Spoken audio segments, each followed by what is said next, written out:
খাওয়া জলটা ঠান্ডা করছি। আর কি আছে, জল ঠান্ডা করো তো ফ্রিজে দাও। হ্যাঁ, এসির সামনে দাঁড়িয়ে জল ঠান্ডা করে কেউ? মা ফ্রিজটা চলছে না কেন?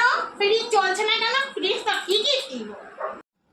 আসলে মা আমি ওখানে বাসন মাজছিলাম, একটু কিতকিত খেলছিলাম তো, কিতকিত খেলতে খেলতে বাসনের জলগুলো পড়েছে, আমার পাটা এরকম করে স্লিপ খেয়ে গেছে।